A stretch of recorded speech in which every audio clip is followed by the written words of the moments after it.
space which is holding out, and that's completely IT all the way. You saw that trend play out yesterday too, and today you've got some strong earnings coming in from Persistent, Coforge. They're all also joining the IT party. Wipro, Techem. These are, of course, some names which continue to hold out as it is. But let's try and understand, what really is, the kind of prediction now for the IT space. How is it that tech is going to really involve, not just pure play services? Let's try and understand all of that. We've got Naveen Mishra, VP Team Manager at Gartner, joining in on the show right now to talk about exactly that. Naveen, hi, morning. Good to have you on ET Now. Firstly, let's talk about the Gen AI, Agentive AI opportunity. How is it that you see these kind of opportunities play out for the traditional IT players, and which sectors within IT do you think can most benefit from this? Good morning, and thanks for having me here. AI, we have seen hype around AI in 24. Now in 25, what we are calling as trough of disillusionment, which is actually where the expectation of CIOs from AI starts to decline but becomes realistic. They start focusing on real use cases, and that is where we believe CIOs will start spending money around AI. So Gen AI will influence IT spend in 25. Now, with that said, Gen AI, as it moves through the next 2 to 3 years, we believe it's going to be a journey for CIOs and their business leaders. In the early stage, we saw fundamental leverage of LLMs, and from there, we believe it will pivot into agentic AI, which is basically an automated software model where the agents can take decisions and they don't need vacations like you and me.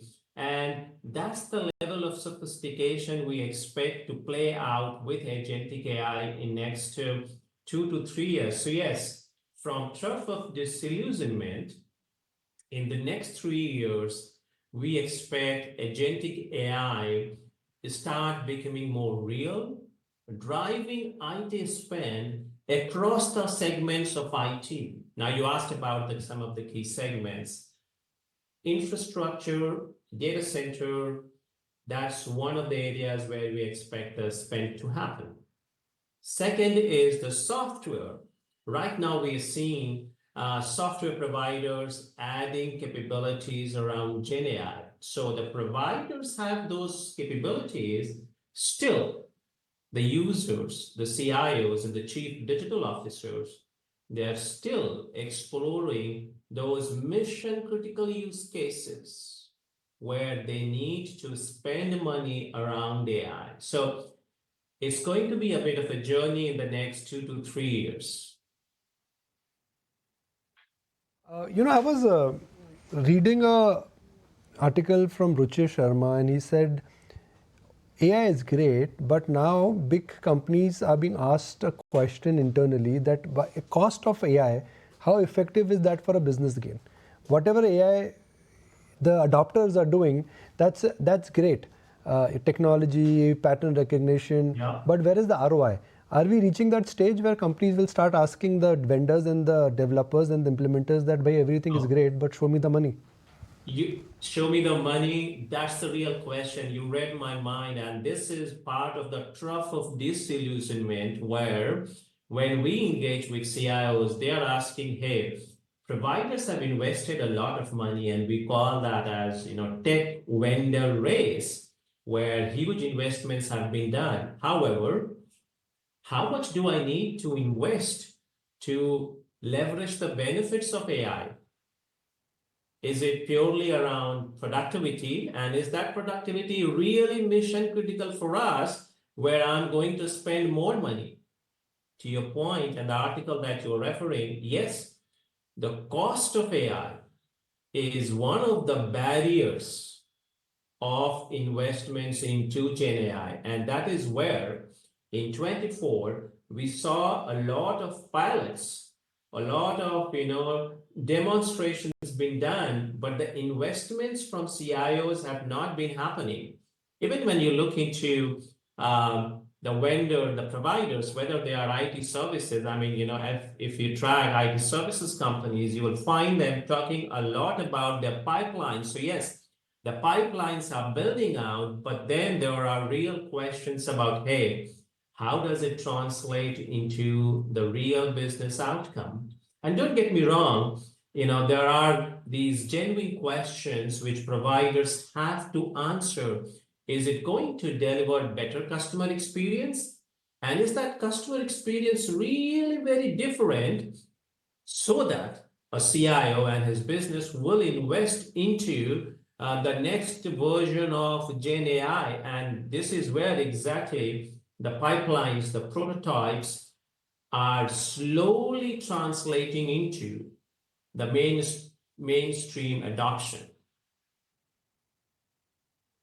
Talk to us about the segmental growth, because just in the earnings we are seeing that some of the companies are saying that maybe it's the BFSI segment that is now showing some green shoots. But going ahead, where do you see the most of the growth driving in? Maybe it's some of these traditional segments that will once again do well this particular year, or maybe some of the newer themes like cloud, cybersecurity and AI driving solutions can do well.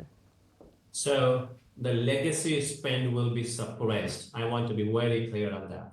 The newer areas and where, when we look into areas such as cloud, such as security, I mean, when we speak to CIOs, the top 3 areas that they indicated for India and actually around the world is Gen AI, security, and data and intelligence. Now, out of these 3, Gen AI will start seeing translation of real projects happening, whereas the security, data, analytics, that is where the real money and the real spend will happen. And cloud is going to become that foundational layer where a lot of these features and capabilities will be leveraged. So my advice would be to focus on these, emerging areas. I mean, cloud is no more emerging, but yes, we see ongoing investment into cloud.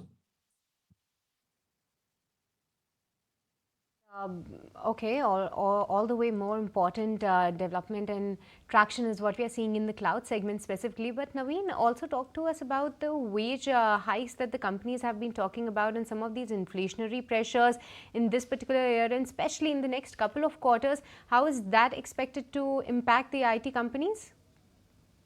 Well, inflationary pressures as part of the overall global, macroeconomic headwinds, I mean, that is going to take a share of the overall IT spend. So if you look into our IT spend, even we are factoring that the price increase for IT products as well as the wage is actually going to take a share of the increased IT spend. I mean, globally, we expect about 10% budget increase for 25, but a big chunk of it will be contributing towards the overall price inflation, and that includes the wage increase as well.